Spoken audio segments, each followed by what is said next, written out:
How's it going, super friends? So, before we get into the review, I wanted to quickly talk about two things. One, sorry about this hair. It's like an Arnold J. Rimmer Red Dwarf thing. It's uncontrollable. I'm not really sure what's going on, so I must apologize for my hair today. It's weird. And then number two is that this is, I figured, a good place to start with things that I feel don't really need to have that big production sort of thing. Like, I put more work into a lot of things that I really feel could use a lot of work. You know, I can make a really cool video out of something. These Batmobiles, there's just not enough there to work with to make a really cool video as far as I'm concerned. And number two, I do need to make some simpler videos, like I've mentioned in the past, to kind of couple with, to go alongside of the videos that are like 3 and 4 day long edits. Because as a YouTuber, we are slaves to the algorithm, and if I don't get the videos up in enough time, then YouTube forgets I exist, and I'm probably going to say all this at the end of the video too. But it is important to me that I put out content on a slightly more regular basis. So it keeps me in practice that I can just do these sort of off the cuff, just ramble on about stuff and say dumb things while I'm filming. You know, and that's how I used to do it. If you're new to this channel, you'll notice that the videos are fairly edited, and there's like I try to give you a lot to see, a lot to hear. I've been trying to make them more and more and more concise for people, kind of get in, get out, stop screwing about sort of deal. Whereas the old style used to be they were longer, and they were just me with the camera and the microphone, and I had the figures or the product in my hand and I was talking about it. I need to do a few of those because they're easy, they're fast edits. I can record them, edit them, do the thumbnail, and get them up all in a day, and then continue what I'm doing with the videos that I think are really cool, the better videos, the ones that I'm really excited to put out. But being afraid that the algorithm's going to forget who I exist and ruin my hard work of actually building something very cool here, it puts a damper on that, on the excitement. So I just figured it kind of makes sense to do a bit of column A and a bit of column B to keep the channel sort of going, you know, to keep its head above water, so to speak. So yeah, I guess that's it. So now that I've apologized for my hair and I've rambled on a little bit, let's get on with the video. Okay, so now that that's out of the way, I'm going to open up 5 Batmobiles you can see here in the one video, 2 of the Jada Die Cast Metals ones, and 3 of the Hot Wheels ones. I picked these all up on vacation. I figured let's just bang them all off in one go. So let's just start with eeny, meeny, miny, that one. Okay, the Jada Die Cast Metals 89 Batmobile. Alright, so it's kind of fitting that this is the first Batmobile on the list because it was the 1989 Keaton Batmobile that really made me think that Batmobile could be cool. I mean, I watched the 66 Batman as well, but as much as I love this Batmobile, you know, it really is kind of a fun-looking Batmobile. And this one, I mean, machine guns on the front here, it really looked like it could blast your face. Well, it probably could have blasted your face off. It has machine guns, but anyway, first time I've had it in this scale. Pretty excited. I'm gonna pull it out. Coming out. What is wrong? Oh, they've gone ahead and taped it. Why did they have to go and do something silly like that? My razor blade isn't even in this room. Alright, I was actually gone for like 5 minutes, but you wouldn't know because I left the camera recording and then just cut it. I'm gonna cut the tape. Is that it for tape? That better be. This thing is just stucco. Like that nasty crap people used to put on their ceilings. Oh, wow. It's almost like they don't want you to get it out of the box. Out of the box. That was a chore. Oh, so you can see there's some instructions here for how to use the machine guns if you can't figure it out. And Batman he's taped on there pretty good. Let's give him a with the knife. Always be careful when handling sharp implements not to cut your fingers off, as I always say, because fingers are important. Oh, wow. This is metal. I should have, of course it's metal. It's Jada Die Casts. There's more. There's all screw holes. So much for like no editing. They really don't want this thing to fall out. Apparently that screwdriver was too small. Hopefully this one works. Don't strip the screw holes. That's it. I'm throwing it in the trash. Alrighty, finally they're out of the package. That took me a lot longer than I want to admit, but now that they're out, I can have a closer look. I gotta tell ya, 89 Batman is my jam. That's the Batman that, I mean, yes, I watched the 66 Batman, and obviously familiar, being a child of the 80s. I'm familiar with all of the Jose Garcia Lopez artwork and the superpowers. I collected all that stuff. But as far as when Batman became a character that was like badass and like dark and tough, to me, it was with the 89 Batman. And this Batmobile, as far as I'm concerned, it still is the pinnacle of Batmobiles. I don't think that there's a cooler Batmobile.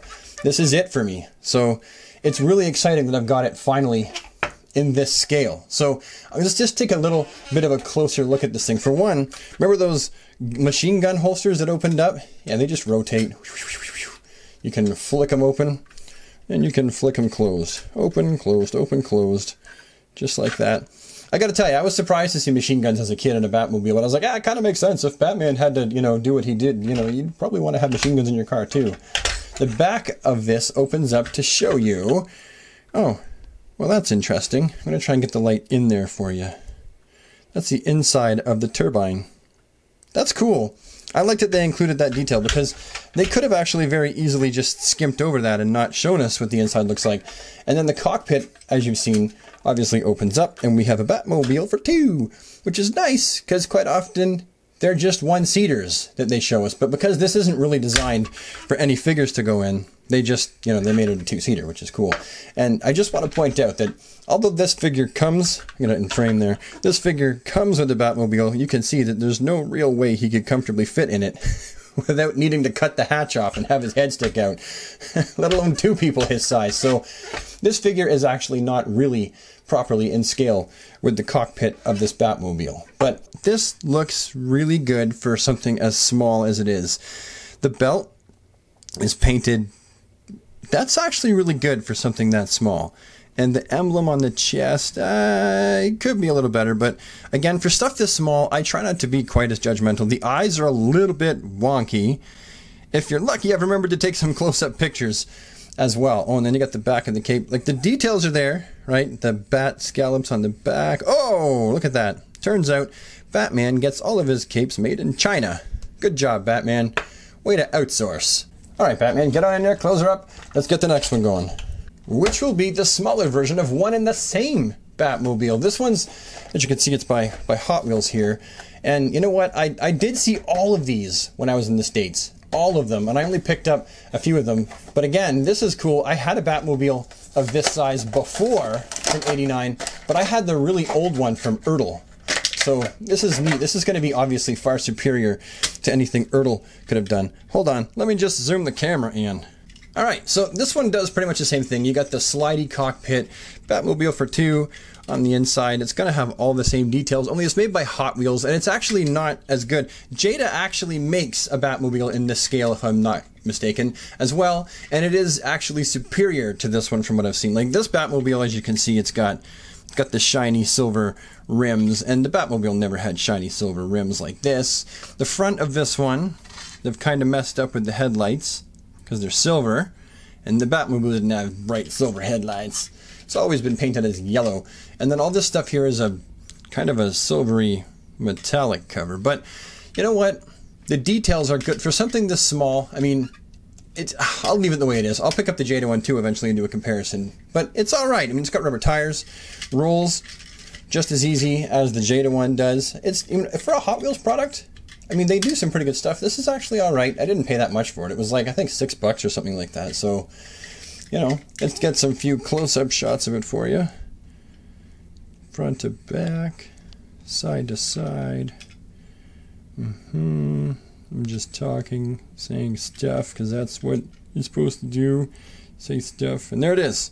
There's Batmobile. So let's wheel him off. And plunk down the Batman Forever Batmobile. This is one that clearly was designed to sell toys.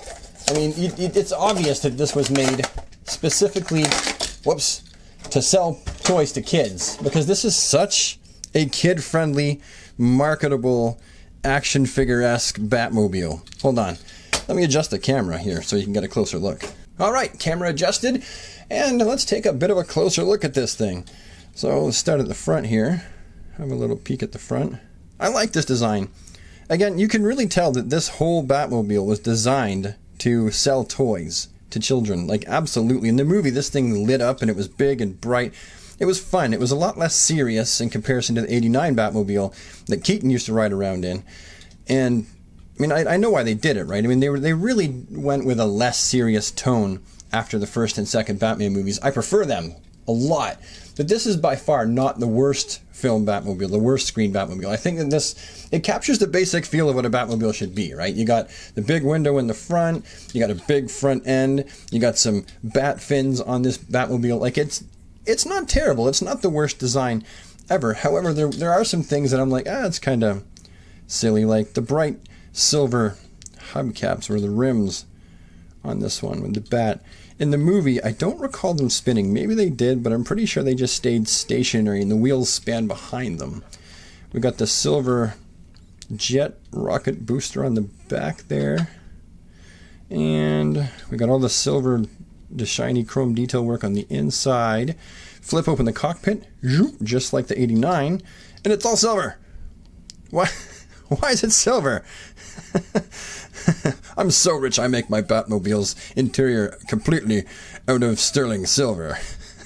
But it's a Batmobile for two, so I mean there's that. Not that you never get figures that small. So that's what the Batman Forever Batmobile by Hot Wheels looks like. So let's zoom him off and roll on the Tumbler. This was not my favorite Batmobile, admittedly. I know that to some people this was like the quintessential Batmobile. A lot of people, this is their favorite Batmobile.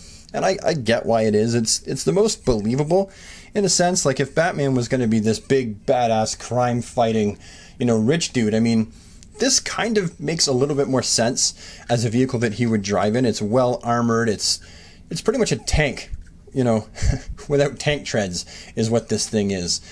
And it's not a terrible design. Like I don't look at the Batman Batmobile, the Bale Batmobile, and think, man, I hate it. I just look at it and think, I wish it was different. When it was first revealed, I was like, really? Well, I mean, I guess it could be worse. Even just the front end. If they had made the front end different with these two giant front wheels, that would have been something that was more appealing to me. But, okay, let's look at this one closer. So it appears to have a lot of the details that the movie one does. It's hard to tell because with something this small, you're dealing with little tiny nooks and crannies and stuff like that. But for what it is, along with all of the Hot Wheels ones, I mean, they're not terrible. They're not top of the line. They're not like super collector grade, but if they're like budget Batmobiles for people that either want to give them to their kids and not be afraid that their kids are smashing them into stuff, or you're just a collector that can't afford the really expensive ones.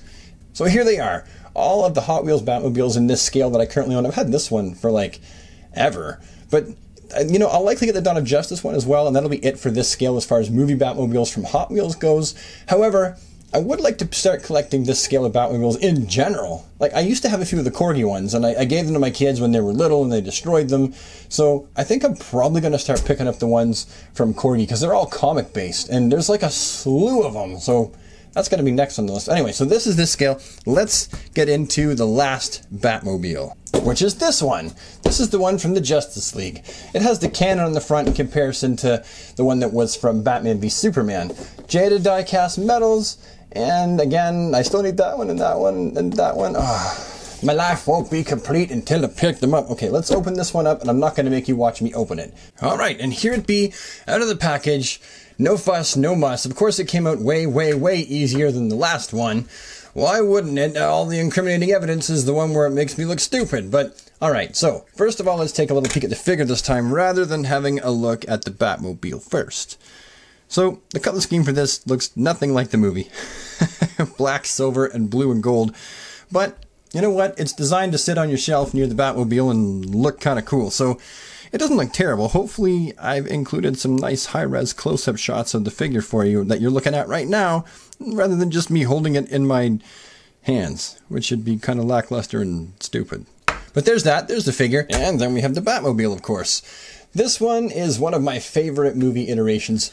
I was kind of hoping that the Baleverse Batmobile would have looked more like something along these lines, and it just didn't. It looked more clunky like a tank, where this kind of has aspects of like a tank to it and like a race car. And to me, that's the perfect mix of a Batman Batmobile as far as I'm concerned. I'm going to just move the camera just a little bit like that so I can move it back.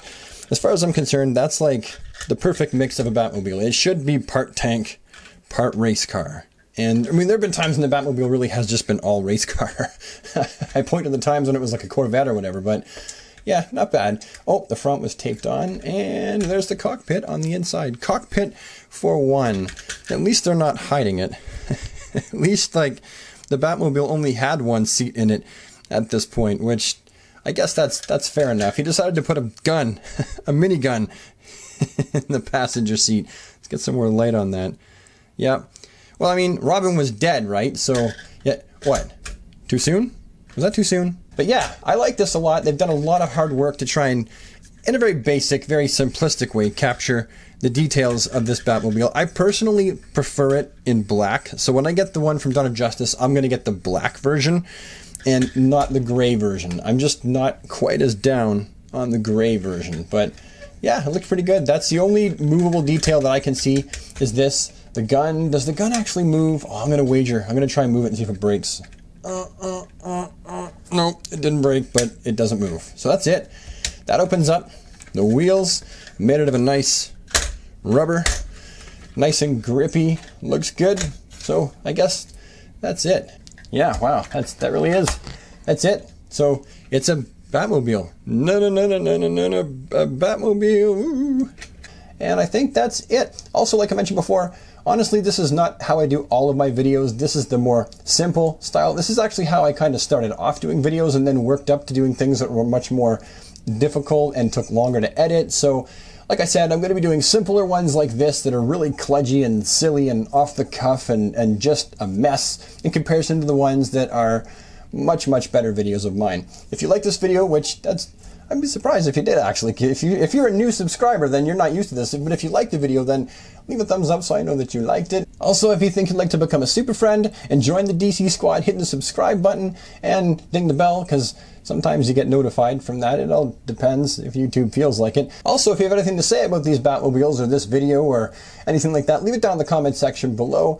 I have a hard time getting back to all the comments now because I'm just so stinking busy, but I assure you, I promise you, I do read every one. Sometimes not as fast as I want to, but I do read every single one. And then finally, if you think you'd like to become a super friend and join the DC squad, hit the subscribe button. Remember to ding the bell.